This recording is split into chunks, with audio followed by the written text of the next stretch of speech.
Good evening, everyone. Gonna give folks just a couple minutes to join before we get started. Um, I'm Rob Kwan, and I wanted to just kill some time and plug an event coming up on September 28th, unless I'm completely messing that up. The Congress of Neighborhood Councils is coming up. That's an annual event, and I will be joining Jamie York in hosting an event on City Council's ongoing war on public input. And more importantly, like not just looking at, the ways in which public input is under attack right now, but how we can improve upon that, in particular, looking towards the Charter Reform Commission and those conversations. So if you haven't already, Jamie, if you could throw that in the chat.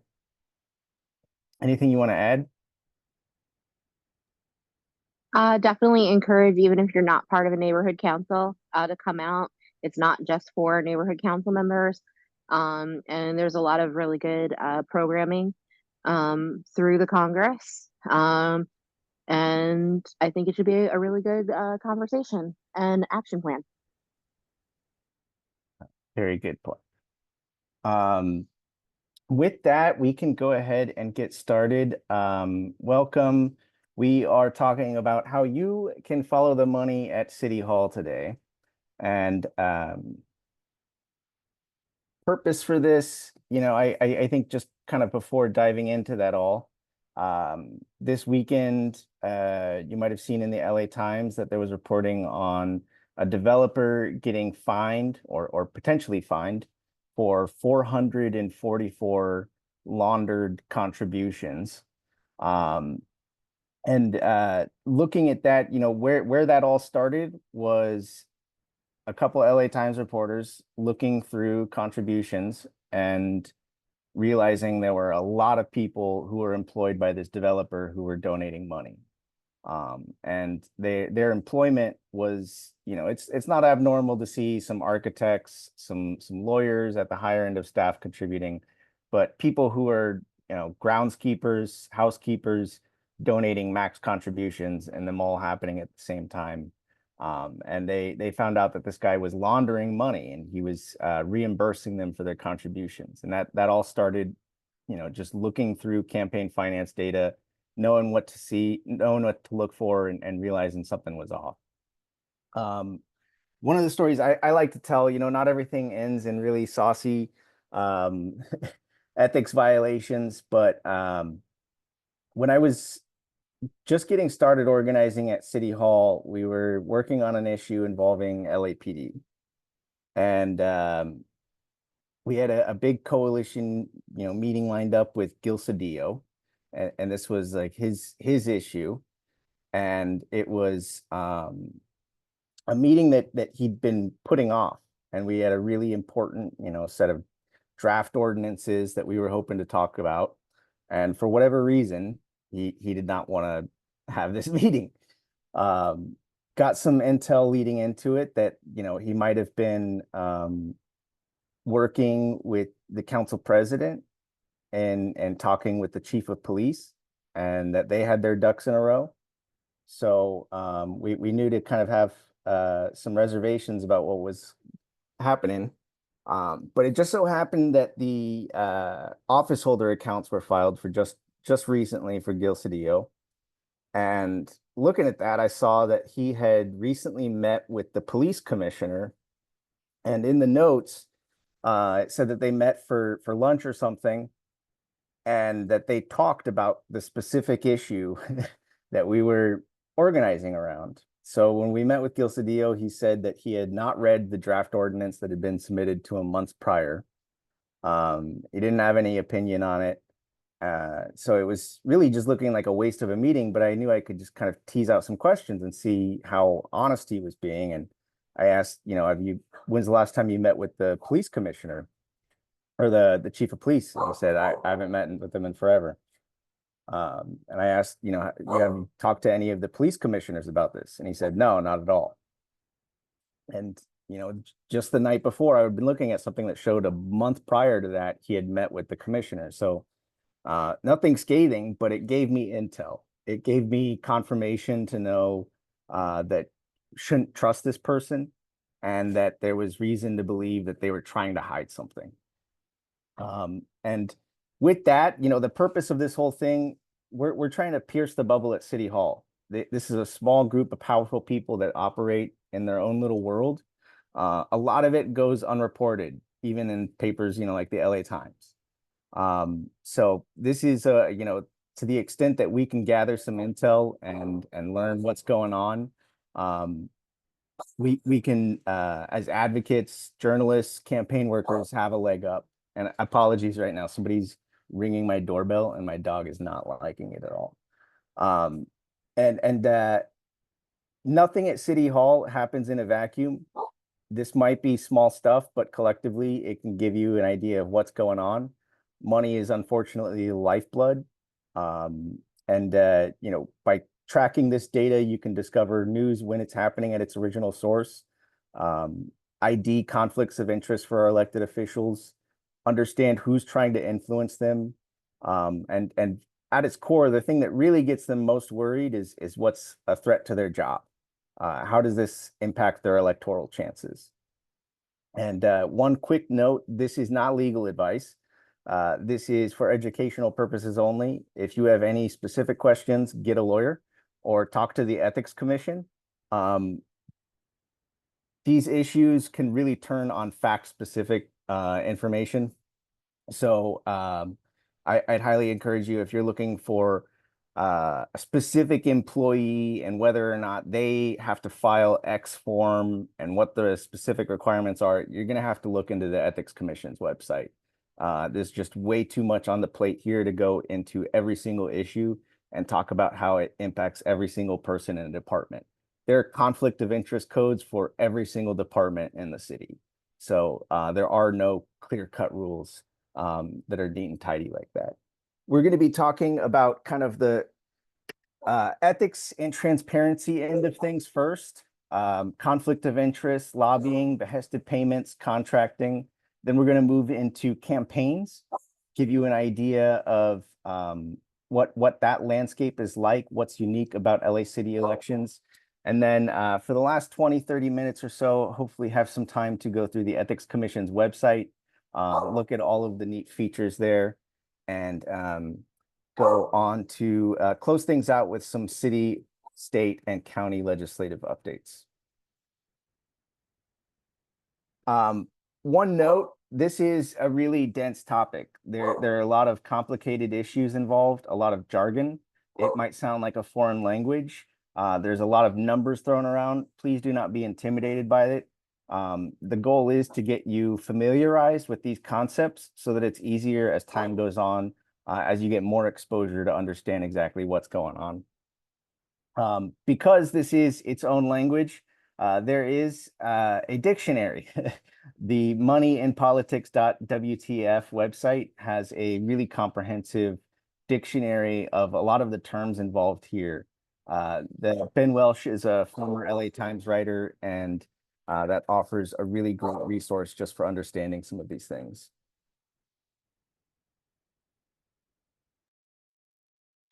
Give me just a second.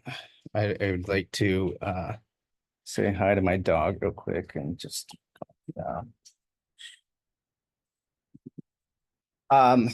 before we dive into things, wanted to plug that the Ethics Commission's website is there. These slides will be posted online. This video will be posted to the YouTube, so you have all of this available.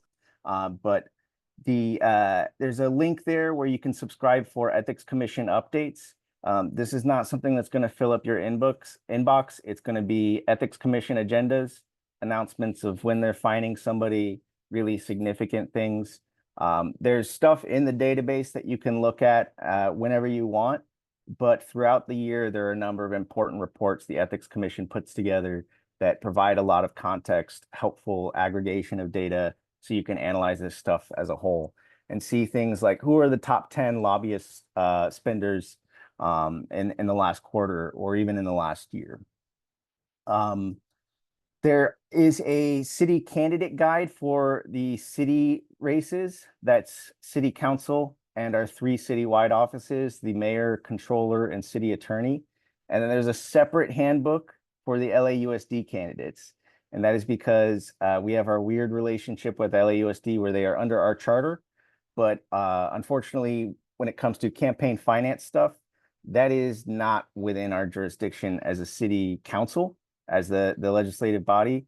The only way to change LAUSD regulations is through state law or through us amending the charter itself.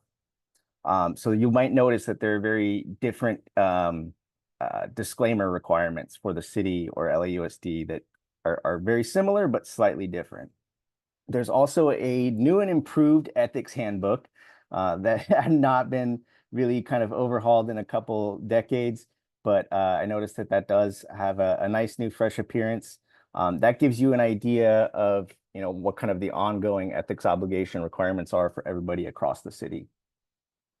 And the Ethics Commission has very specific information on their website if you wanted to look into specifically lobbying, revolving door disclosures, limitations, things like that. You can find pamphlets, handouts that go into each of these issues in a very detailed way. The Ethics Commission is also able to provide informal and formal advice.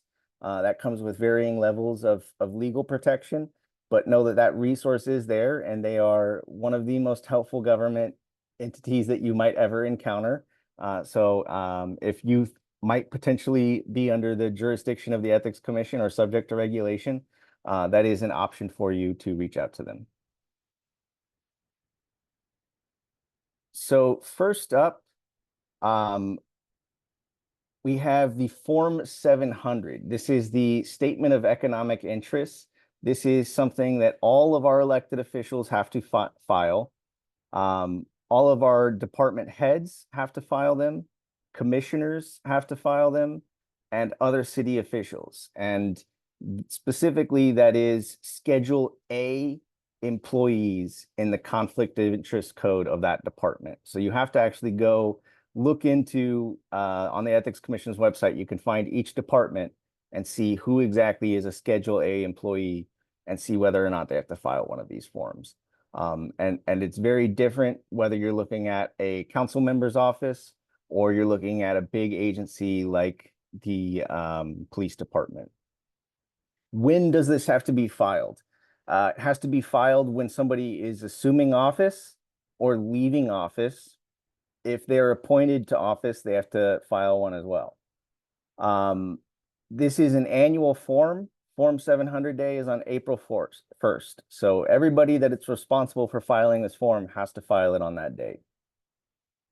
This is also something that all candidates have to file, and the time at which they have to file it is just before the signature gathering begins. So when they're declaring with the city clerk, I want to run for this office, they have to file it. Specifically, that point at which they're filing with the clerk, not months, maybe a year in advance when they are fundraising. All of these Form 700s are public documents, but only those for the elected officials and department heads are visible on the Ethics Commission site.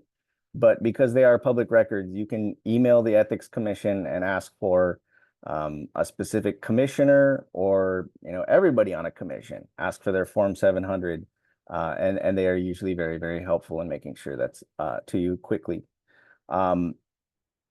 You can also find Form 700s in the council files. When somebody gets appointed to a commission or department head, that's something they have to file with the city clerk so that it's visible as they are up for consideration.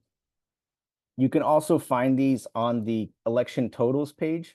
We'll go into that later in this meeting, but under each race, you can find a drop down at the very top that says Statement of Economic Interest, and click on that and see everybody that's filed for that race and what their statement is.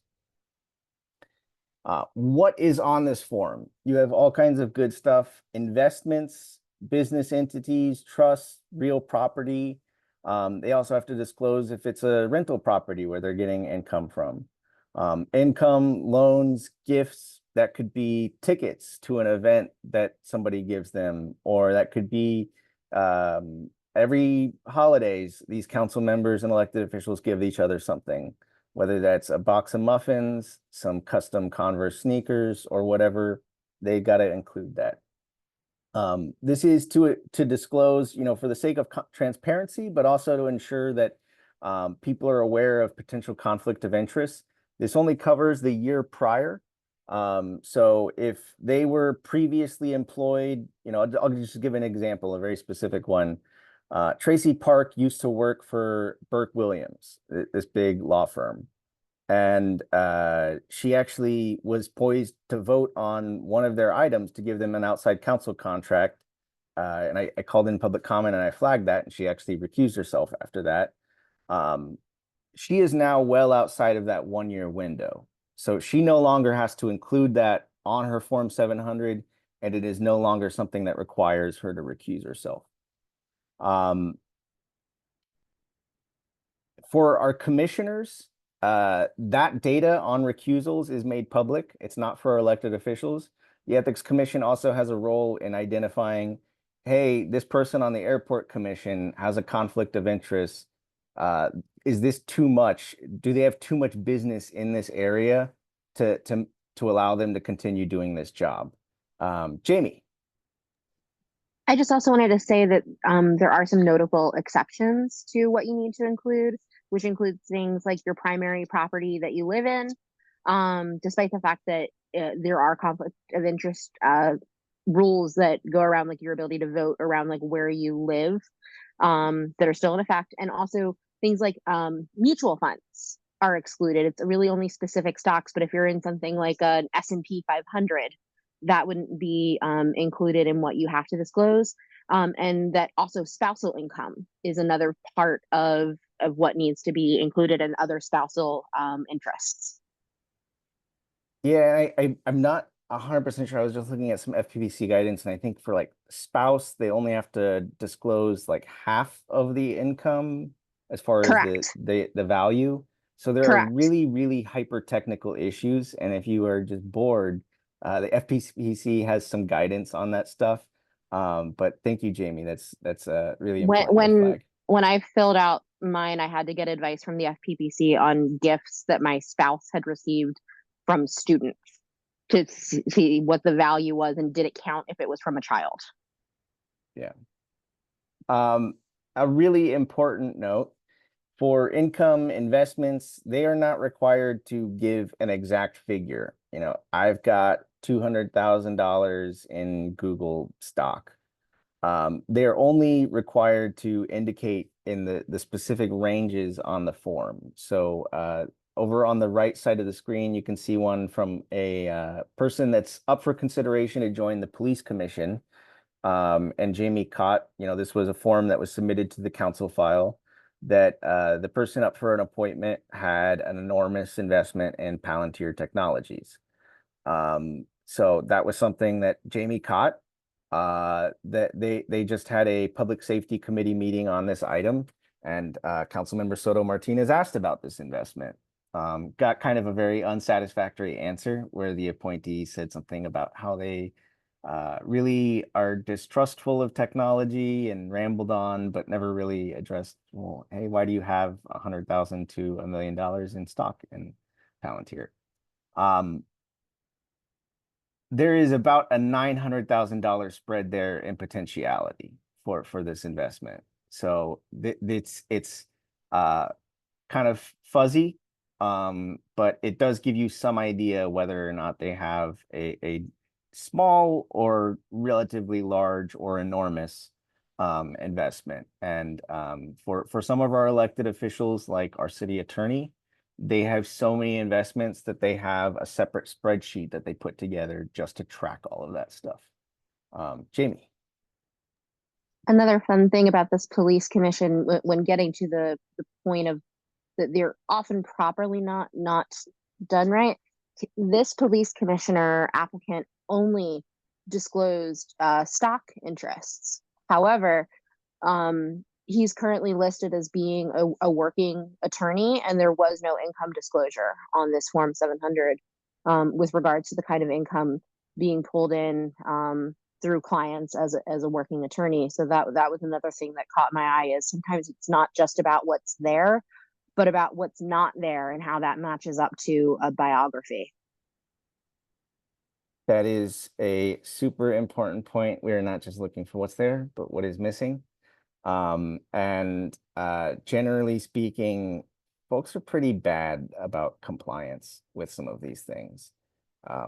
When Councilmember Hutt originally was appointed to the ethics committee or the city council, before that was confirmed, I noticed that she had not filed a Form 700, even though she had been the chief of staff for the better part of 6 months prior to that. And her Form 700, after I asked ethics about that, they reached out to her, and it got over to there that afternoon, was timestamped, an hour or two later.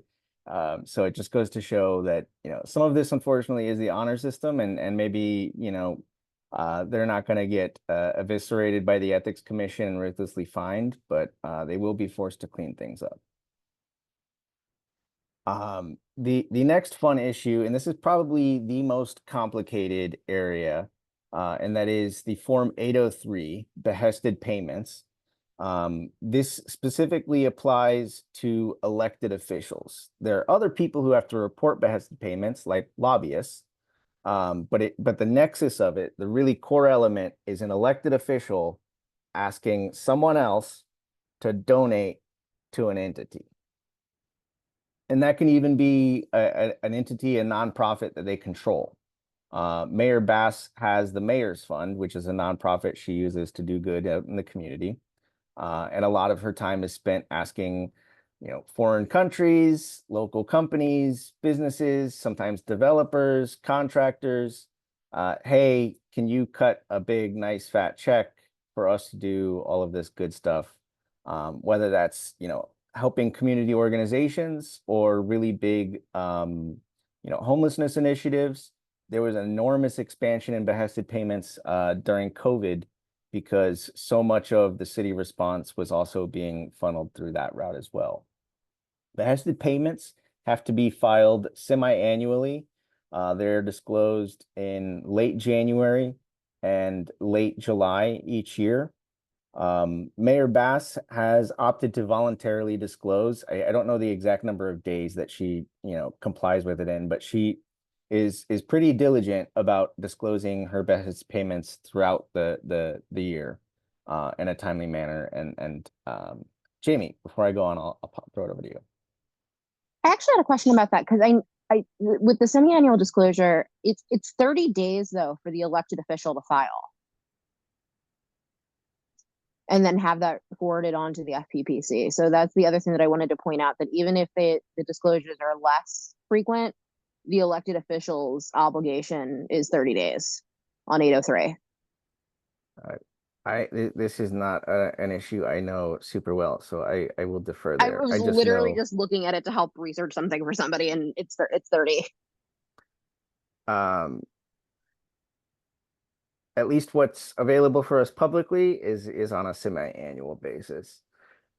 This is something that you can find in the Ethics Commission's data portal. You can also see some of this information combined and aggregated through the data hub.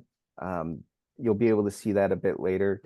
And after each kind of semi-annual filing, the Ethics Commission in the last few years has started doing behested payment reports that total up some of this information and make it much easier for people to understand. The specific definition from the Ethics Commission is, at the behest of an elected official, a person makes payment totaling at least $5,000 in a calendar year to third parties for legislative purposes without receiving full consideration in return. That is a $5,000 total in a year, and that is really frustrating, because that's pretty high number. So as long as it's less than 5,000 in a year, it does not need to actually be disclosed. There are no contribution limits for behested payments. So, we've seen some really massive ones in the past, in the millions of dollars. There are restrictions on donations for on the campaign side from developers, contractors, lobbyists, those do not apply for behested payments. So Jose Huizar, when he was in his heyday, he was calling up developers and asking them to give money to the Bishop Salesian High School in Boyle Heights, where it just so happened his wife was working as a fundraiser. But you know, this is an outlet, a way that they can tap their special interest friends for money. This is an issue where we have freedom to require more disclosure. Lobbyists have to disclose if they, you know, do a behested payment over 1,000. Generally speaking, for anything in San Francisco or West Hollywood, it's $1,000. We made an attempt to get this lowered back in 2019, and Councilmember Krikorian and Bonin moved on that, but their colleagues hated it, and we can't even get increased disclosure.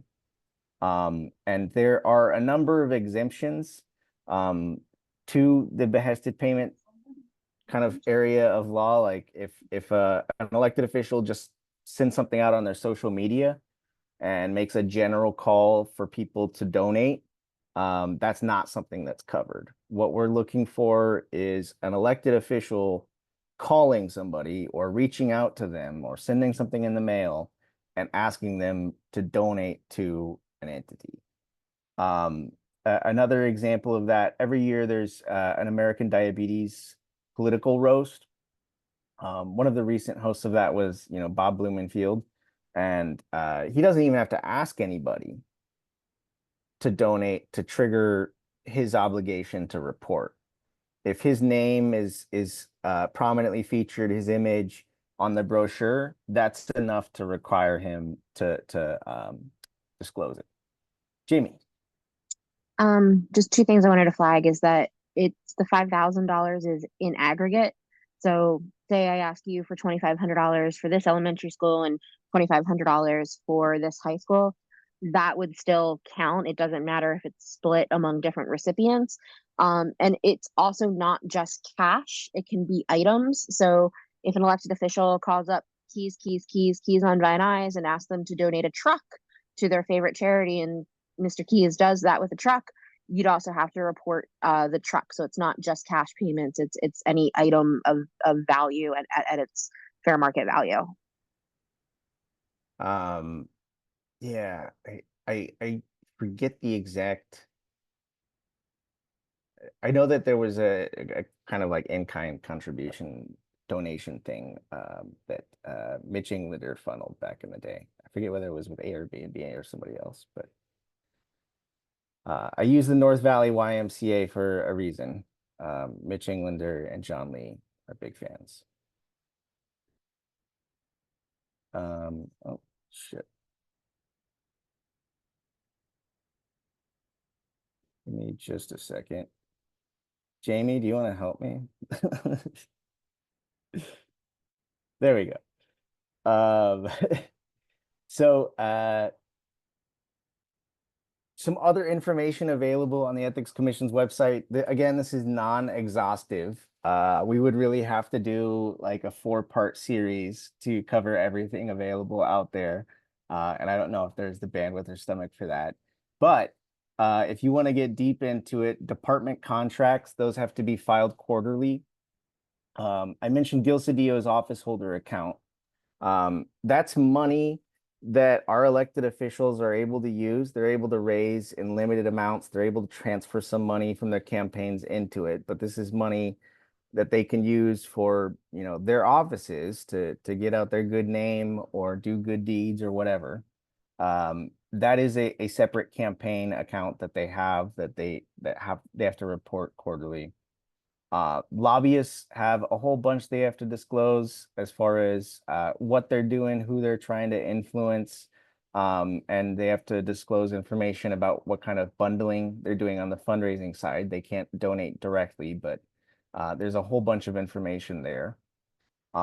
There's contracting information on the ethics website, as well as some information on restricted sources like developers.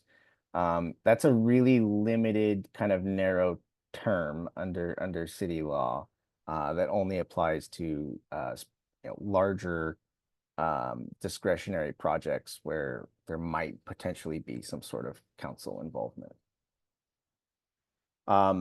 Additional context on the city of LA, compliance can be very spotty. Yeah, I am always surprised to see the kind of forms that are either late, incomplete, or the elected official or commissioner has not done their ethics training. Our elected officials are really bad at adhering to their recusal requirements.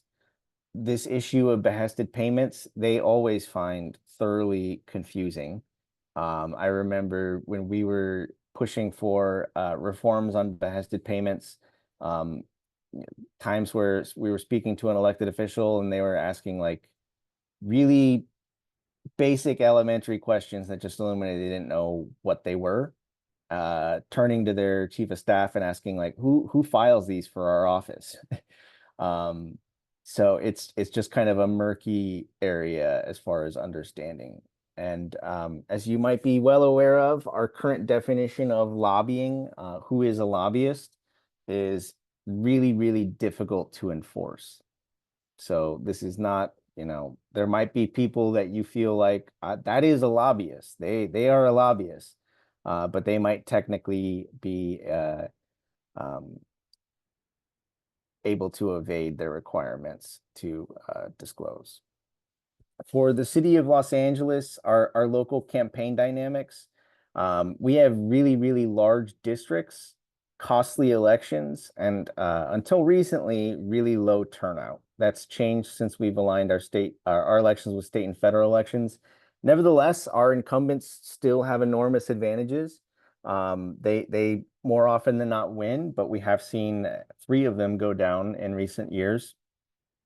For the ethics commission's campaign finance data, this includes LA City and LAUSD, candidates, outside spenders, ballot measure committees.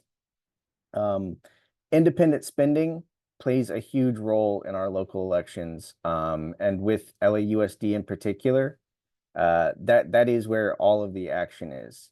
And they have districts that are even larger than our council districts. So it just fosters a environment where incumbents have a real easy time and they don't have to raise that much money themselves. And they can rely on outside spending to really carry them the way. And they don't have matching funds for LA Unified School District elections. So that just really, really, really reinforces the power of incumbents. One thing that I wanted to flag that I don't think it's talked about as much as well as the major filer requirements.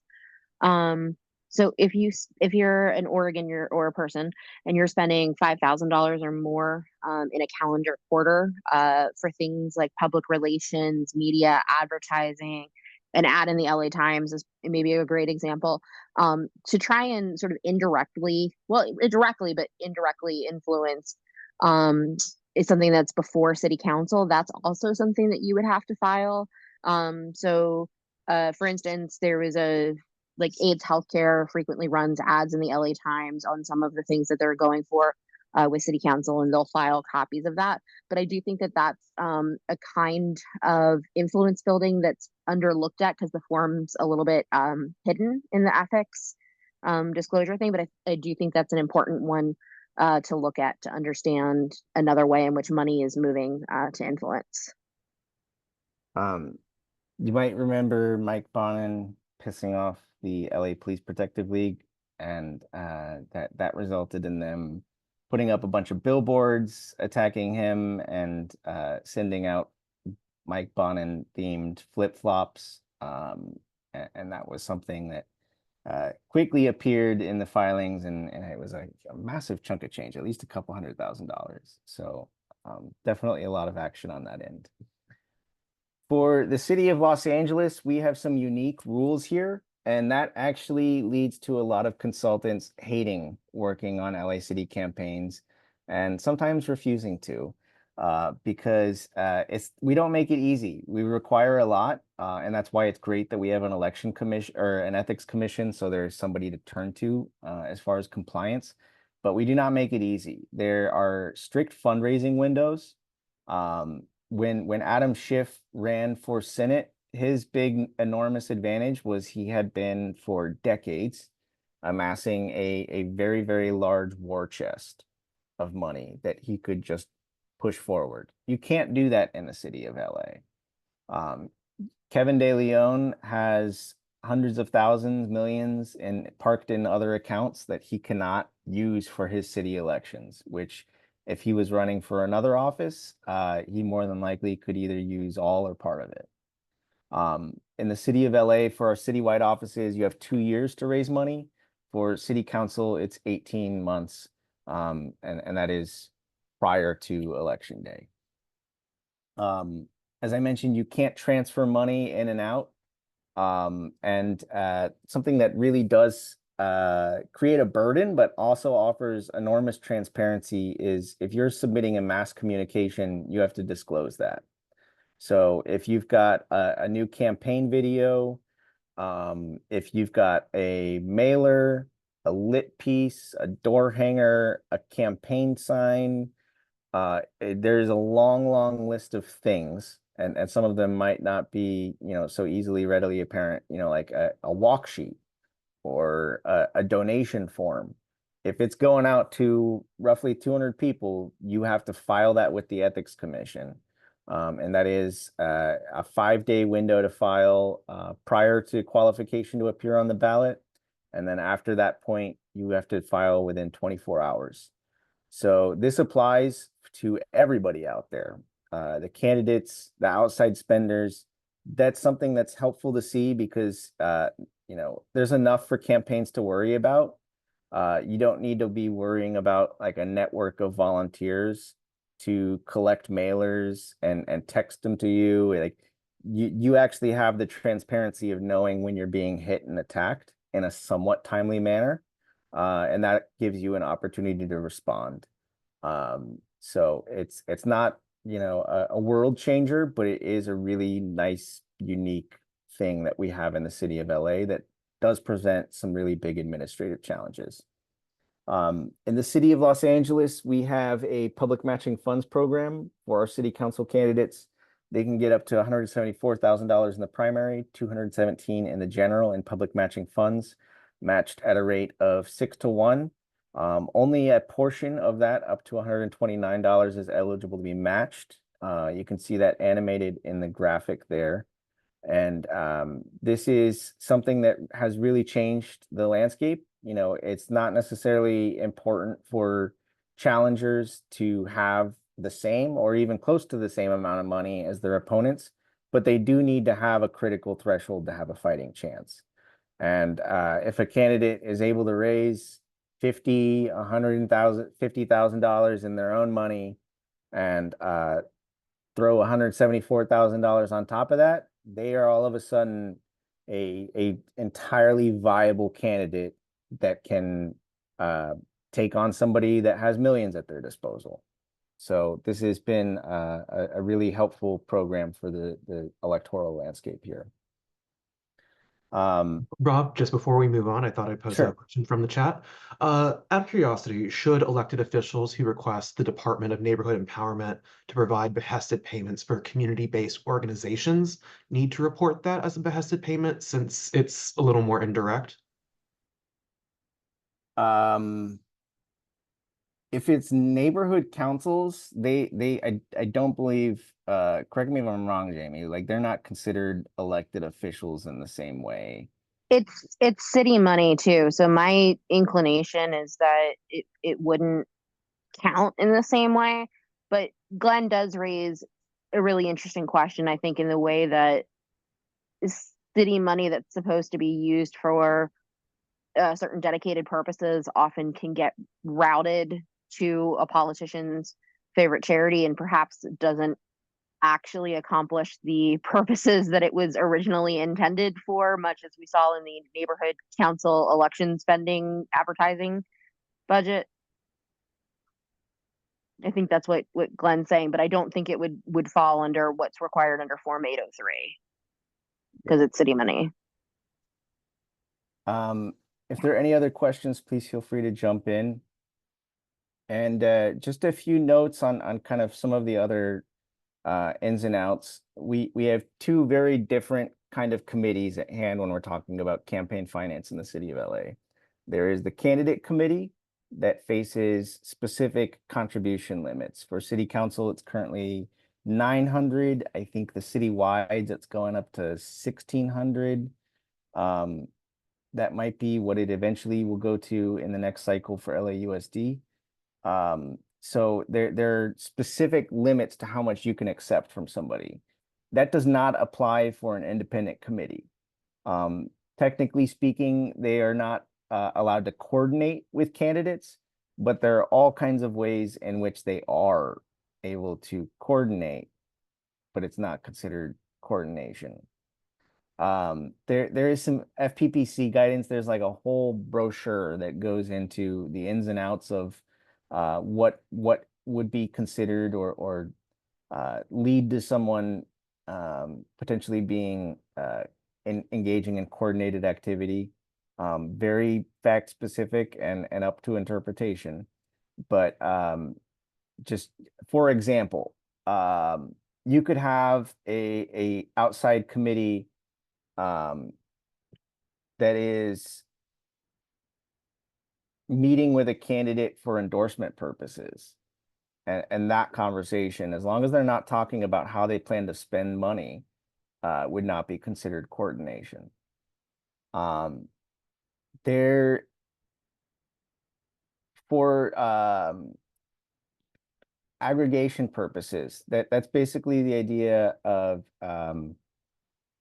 you're limited to giving a certain amount of money, and you can't donate money personally and then donate money through an entity which you have control over in addition to that. So whether that is a political action committee or a business, and you'll see this a lot.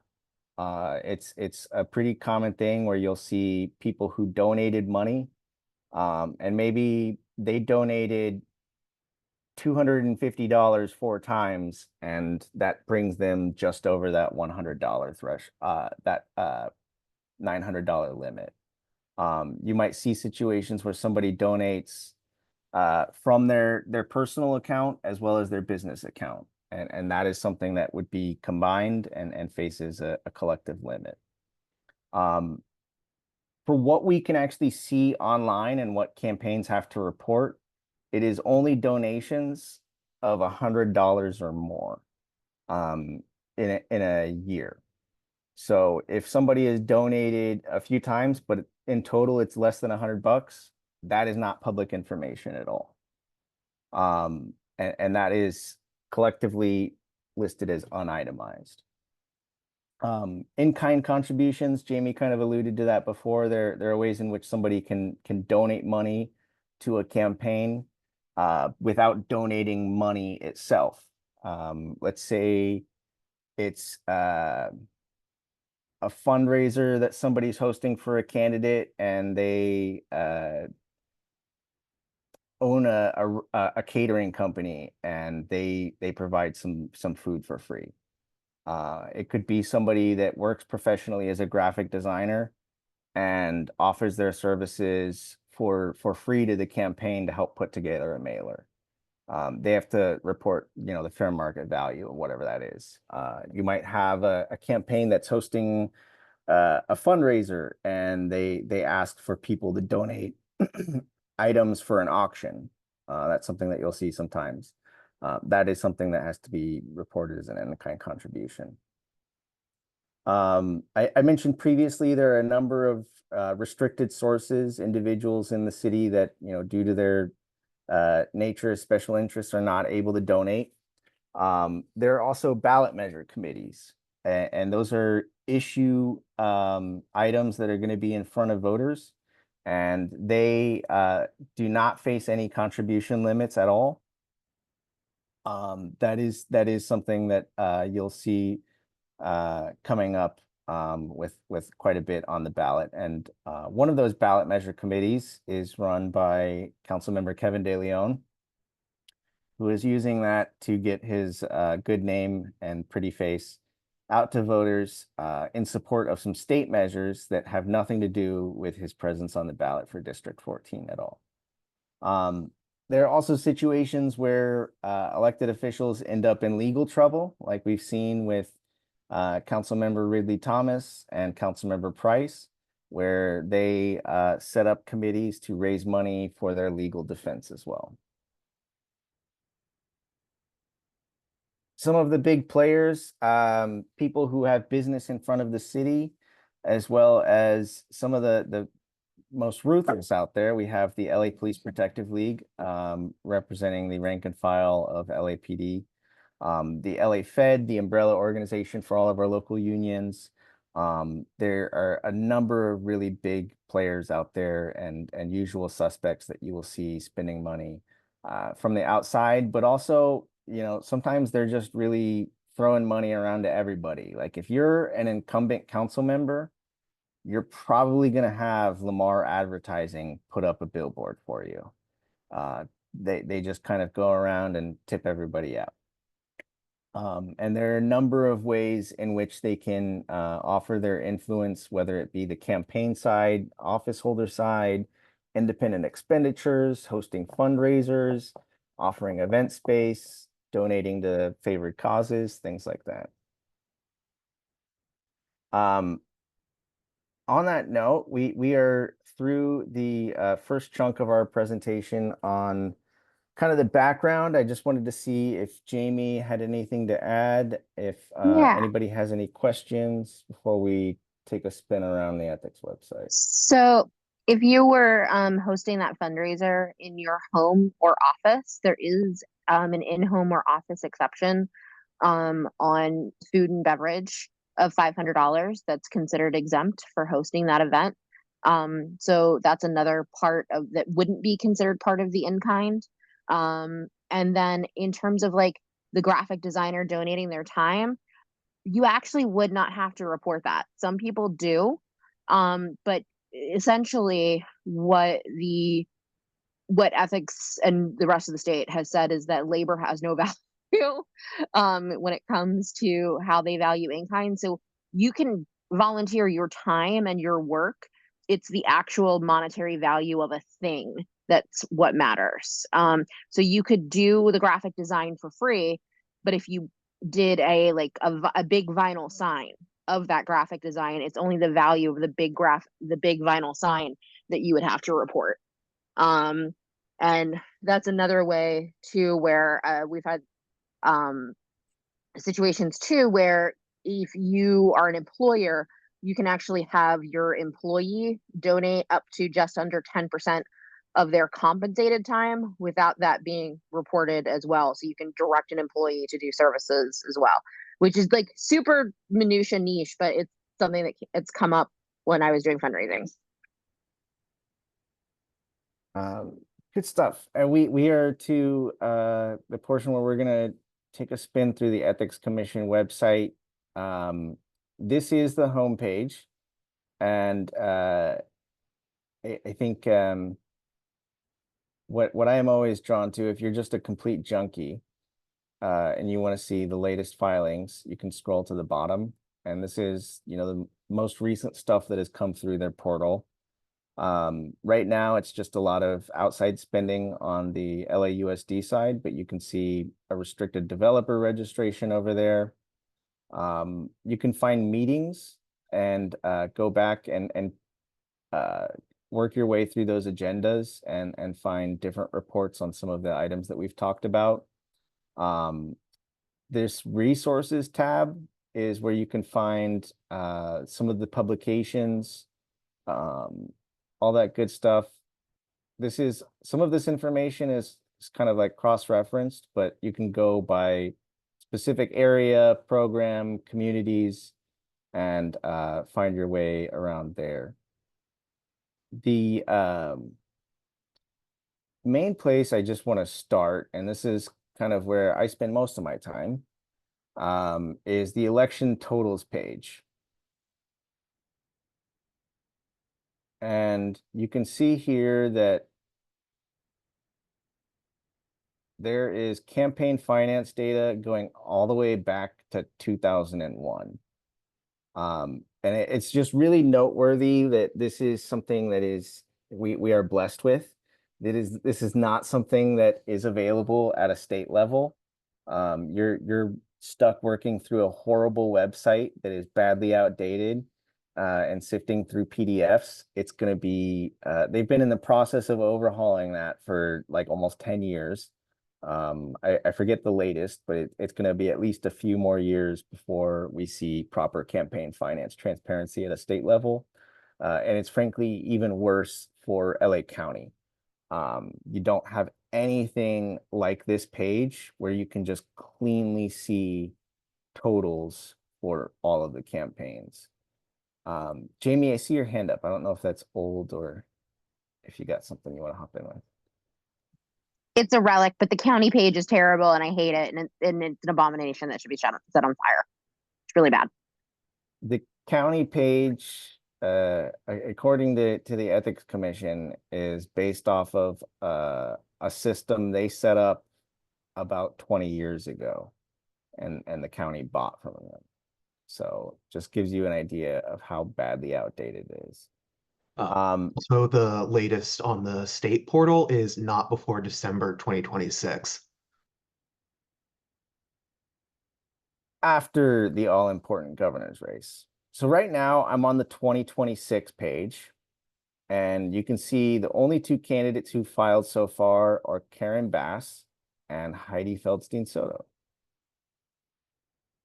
If we hop back over to the 2024 page, we can see candidates as well as ballot measures. So there were a couple items, or at least one that made it to the ballot in March, the mobility plan. So you can see there what was spent on that. You can also see some of the upcoming measures. The committee in support of the redistricting measures recently filed, and that data will be appearing over there.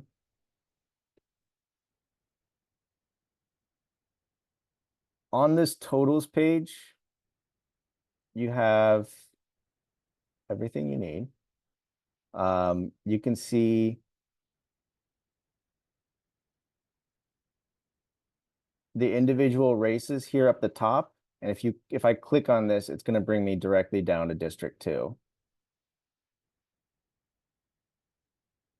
And I can see totals across all of the races. So I can see that there's been a total in over $3.3 million that's been spent on public matching funds in this cycle. I can see that there's been $4 million spent in support of candidates from the outside. A little under $1 million spent against them. There are also membership communications for organizations that are communicating internally with their members. That's a separate classification over there. Each of these columns has something different. We have our contributions, expenditures, how much money they have cash on hand, and public matching funds. And each of these questions gives you, if you click on that, gives you a short, brief explanation if you ever are just wondering what the hell that is. For the individual races, if somebody's receiving over $1,000, they have to report that within 24 hours. That's not relevant right now for the city election or the city council campaigns because of our contribution limit's $900, unless a candidate has donated money or loaned their money campaigns. So that's something that is disclosed over here. You can see Jillian Burgos is donated to her campaign, and Sam Kabushian. You can find the statement of economic interest, that Form 700 that I mentioned, up at the top. And you can see that for all of the candidates that filed to run in the race. And just for reference, you know, you can look at Adrien Nazarian's. He has been doing a lot of events on renters' rights recently. And as you might have seen, Jamie York recently flagged that he is a landlord. And that's something that you can get confirmation on in the Form 700. All of these campaigns have to file their communications. As I mentioned, you can look at them for the entire race as a whole right here.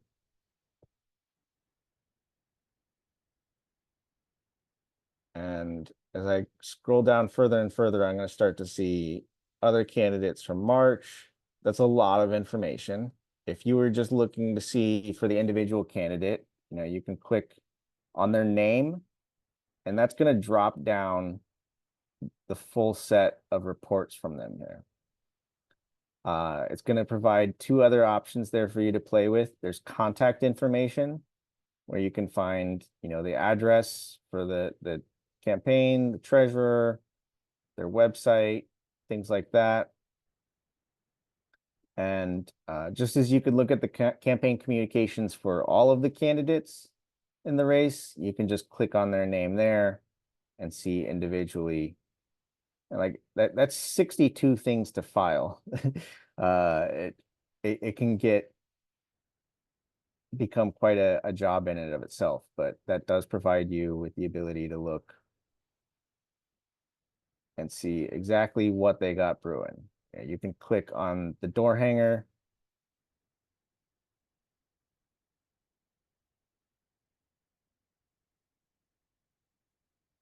Sometimes the ethics site is a little slow, but it's working hard.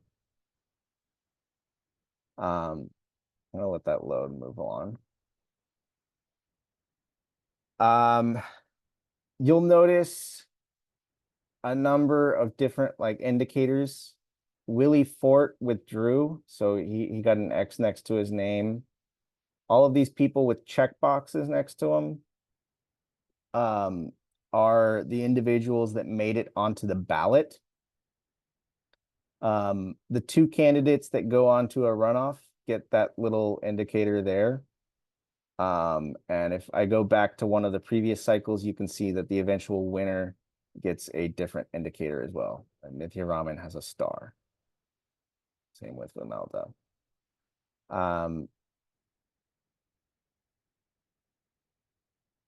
So just going through individually, let's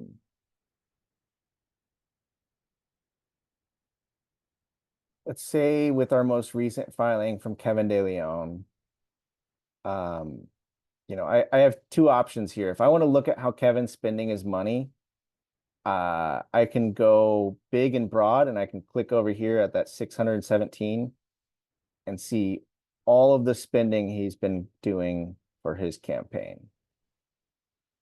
If I wanted to look at just the general or the primary, I could look at those individually on their own. The general election is a completely different election from the primary. None of that money from the primary can be used for the general election. So those are treated as two distinct things there. Over here, you can see the different filing periods along the way that he had to comply with. These become much more frequent as you get closer to election day. And individually, they're all different. So just as you can go look at everything for the primary, you could also go look at individually, like what was his first haul. He waited quite a while to announce that he was running for office or running for re-election, and raised a big chunk of change. But if you look over here, and you can mess with, looking at things via date, alphabetical order, by toying around with these drop downs. But I mentioned previously that if somebody's donating contributions in small amounts, those appear all in bulk as unitemized. So there were $485 in unitemized contributions there.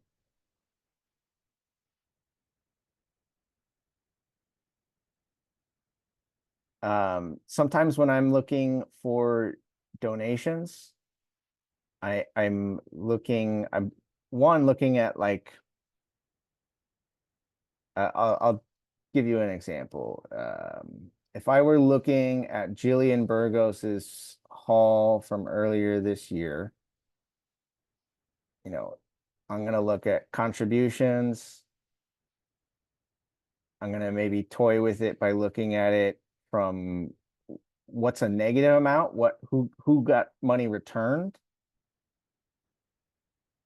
as well as what were the big amounts. Jillian's raised a lot of money in small dollar contributions, $3,000 in just that short period of time. She also gave a loan to her campaign. So that is something that's relevant and trying to understand the initial haul that you're looking at.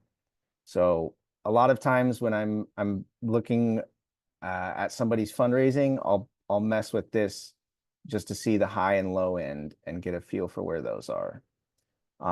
You can go through here. You're able to export these to Excel.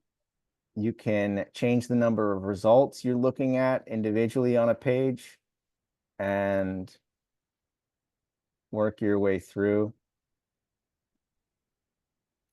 Jamie, do you want to hop in? Yeah, something that I really like to do with this is to cross-reference the contracts on the ethics page with the city officials with their fundraising. So I like to see what contracts they have listed out with their because you can search by contracts in the ethics database. And then I like to search by that contractor as the employer. Because I always think it's really fun to see, well, maybe not fun, but interesting to see the confluence of money that's going to contracts and then how those contractors donate, especially since there's certain city rules against it when the contract has a value of over 100,000, and also there's new state rules that are supposed to help prevent pay to play that are currently being attempted to be whittled down in our state legislature as it is. But I always think that that's a fun one to look at if anybody's interested in looking at our elected officials CD14. So yeah, Good stuff. As you're kind of browsing batches, it's always helpful to look, in chronological order. That can give you a clue. You see a bunch of people grouped together. They may be donated at the same event. It can also be helpful to look at it in alphabetical order, so you can see people who have common names. They have to include, their employer. There have been some recent changes in state law. I think it was about 4 years ago where non-individuals have to disclose who is the controlling party with the donation. Some of this information can be a pain to get from individuals. So it might be something that's updated later in an amended filing, but technically speaking, you're supposed to have a bit more information than we're getting for some of these. But this is the elections totals page. Just to give you a quick peek, you can look at the expenditure side and see how they are spending their money, what they are spending it on, who their consultants are. You might also see situations in which somebody has not paid for the services yet. So that can be very relevant, important information. Understanding how much debt the campaign is carrying with them as they move forward.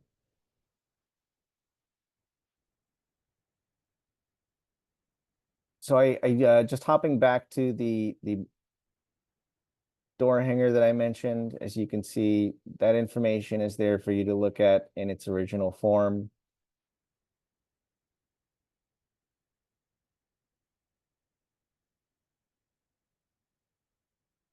And we are a bit over time, so if there's any particular area that people would like to take a look at, please flag that. But two things wanted to make sure I gave you a quick peek at were the data portal. This is really somewhere you want to be messing around with if you're looking for a specific thing. There might be times where there's something on the council agenda. Somebody gets appointed to a position, or somebody's getting a contract, or it might be a horrible headline in the news. You know, just to give you an example, we had that big fire under the 10 freeway. And I noticed that, you know, the name of the person, the property owner that was not properly managing their parking lot.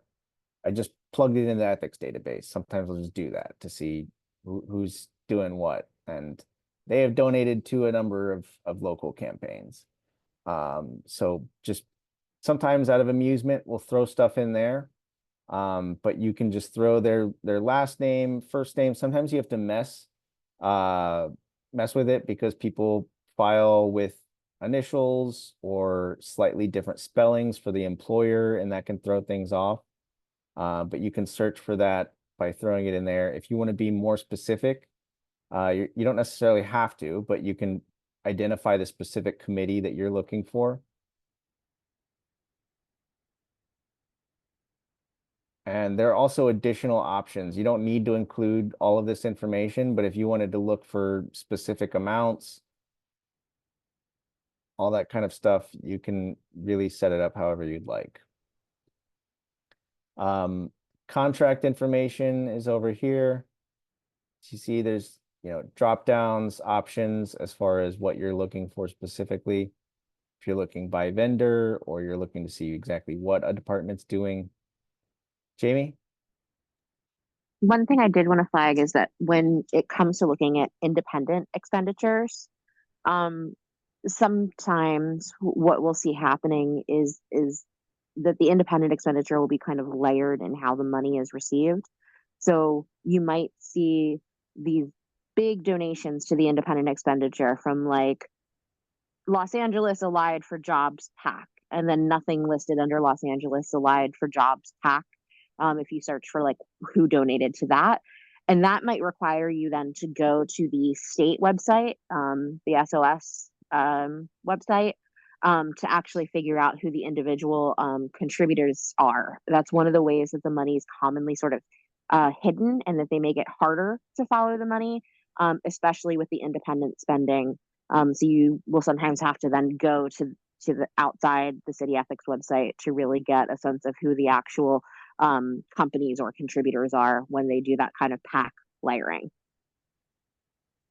Thank you. And thank you for, I totally forgot to give a run through the independent expenditure side on this election totals page. But there is information there. If you click on, you know, the individual race, whether it's money spent for or against, you know, if I just wanted to look at the money spent against candidates here,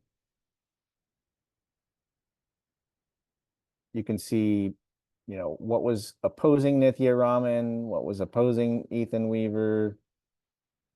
I don't think any money was spent against Ethan Weaver from the outside. But you can look at the specific mailing just as you can for the candidates. And you can also find money about how they spent the money, or find information about how they spent the money. If I click on that, I can see that was $47,000 for canvassing. You can also click on, you know, the dollar amount for recent contributions they've received, and you can see a little bit about where Thrive LA got their money from.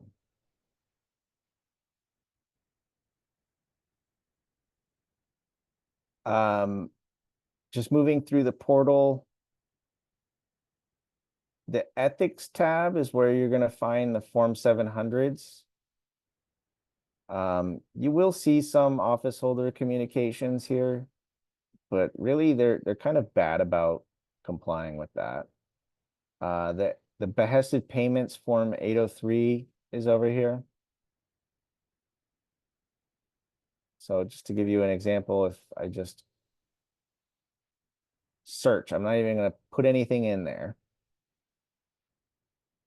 But I just wanted to see sequentially all of the recent behested payments. You know, as I mentioned, the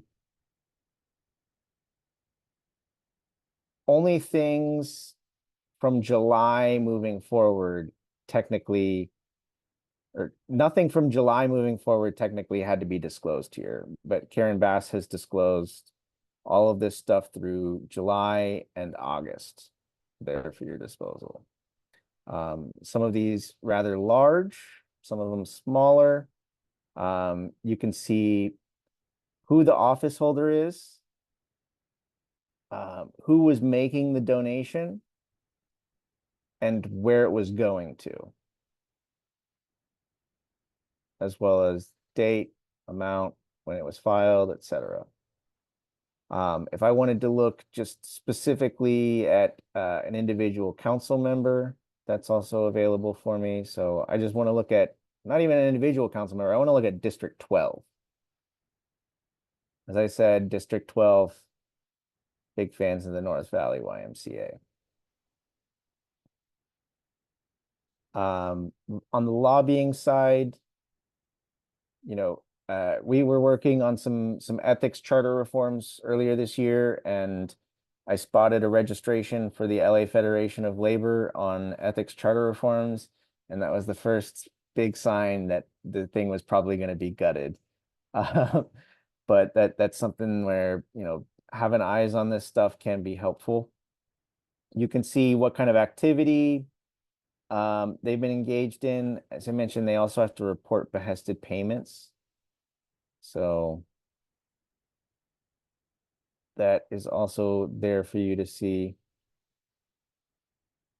And just to kind of reiterate, you know, depending on how much Marquise Harris Dawson got from Charter Communications, this is a donation that he would not have to disclose himself, but the lobbyist is held to higher standards than our elected official is. It's kind of weird, but that is one of the oddities. And there's also information here if you go to more, where you can look at previous enforcement actions the Ethics Commission has taken, as well as campaign advice they've given. And this can be helpful in just kind of understanding what sort of guidance is out there, because as the law can only be so clear, and there are very fact-specific informations where people have questions, and that might be city officials just trying to look for clear guidance. It might be somebody, you know, when Rob Wilcox was running for city attorney or city controller, he was working for the city attorney at the time. So he asked them a question about, you know, am I allowed to do this? And this was something that he was able to get clear guidance on, which even if he had a lawyer that was telling him this is what the law is, getting that clarity from the Ethics Commission gives them a rebuttable presumption. So if you're ever bored, this is also stuff where you can find a little bit more information about fact-specific information about, you know, a legal defense fund or whatever. Anything on the data portal, Jamie, before we move to the hub? If you're a night owl, sometimes it works less well at night. Just a thing. That's true. Just a thing to know. If you're doing things at midnight or 1 a.m., it might not work. So we are well past our time, so I don't think we're gonna have time to play around with this. But just to let you know, there's a lot that the Ethics Commission has done over the last 4 years to allow us to better understand how this information can be viewed in the aggregate, looking at it from different perspectives, looking at total outside spending, looking at things like where are candidates getting their money from. This is something where you can look by zip code and see, you know, where, if you look right now, Kevin De Leon, most of his money is coming from the west side in the Bel Air area. That for a lot of our elected officials, they're not raising money in the city of LA, or even their district. So this is a really helpful tool in just being able to understand what's going on there. And just some notes, you know, if you look at 2022 data, and you include the mayor's race, that will throw off all of your data because Rick Caruso self-funded himself. So the single, the zip code with the most money coming out of it was Rick Caruso's zip code because of Rick Caruso alone. So it kind of gives you a skewed perspective. Really helpful visualizations for lobbying. You can look at it through a bunch of different perspectives. Wanted to just pause there and see if Jamie, you have anything you wanted to add, or if there are any questions in the chat.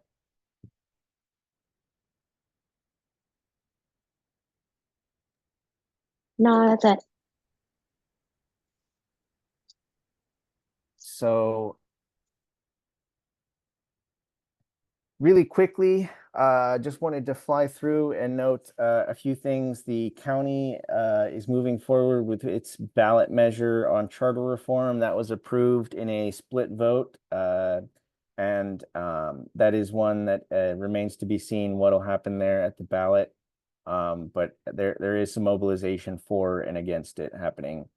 At our last meeting, we discussed some public financing bills that were moving through at a state level that would have allowed local jurisdictions to join charter cities like Los Angeles, San Francisco, Oakland that have public financing of elections. There's currently a state ban that prohibits it. That bill, unfortunately, both of them got held in appropriations.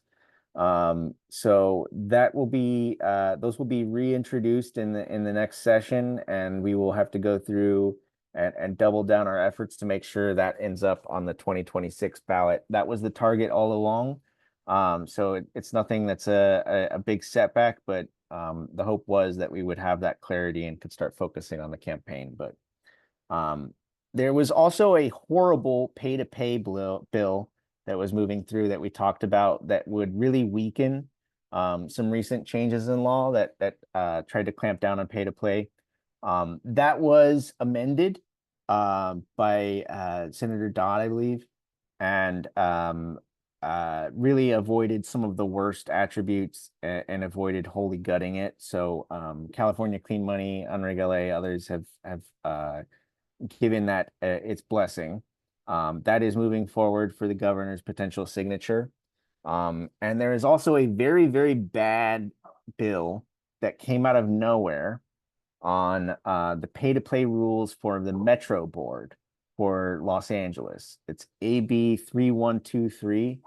We'll be following up with more information about this. This unfortunately was approved and is headed to the governor's desk. The Metro Board has a lot of power when it comes to projects, contracts. We've had corruption scandals in the past, which inspired the creation of anti-pay-to-play rules for the Metro Board, which has really been an example and standard that a lot of jurisdictions have looked towards. And for whatever reason, they have decided to try to gut that. So that is not good. And hopefully the governor can be spooked into vetoing that thing, because that would be really unfortunate to see that move through. And just on the city side, I mentioned the Seabreeze developer is looking at potential enforcement action from the Ethics Commission. We can assume that'll probably be on their October agenda. There's a link in there for the Charter Reform Commission teach-in that the Fair Up LA Coalition put on recently. That commission will be coming into formation. Some appointments are looming, and then there will be additional appointments that happen later this year, and it will begin doing its work in full as far as reviewing the charter towards the end of the year. And as I mentioned, that Congress for Neighborhoods event is coming up at the end of the month on the 28th. Should be a fun time, be able to see everyone in person and get deep into it. I don't think there's going to be a recording or anything. So if you're interested in that, you got to drag your ass to City Hall. Jamie, Ross, anything to add? There remains no news.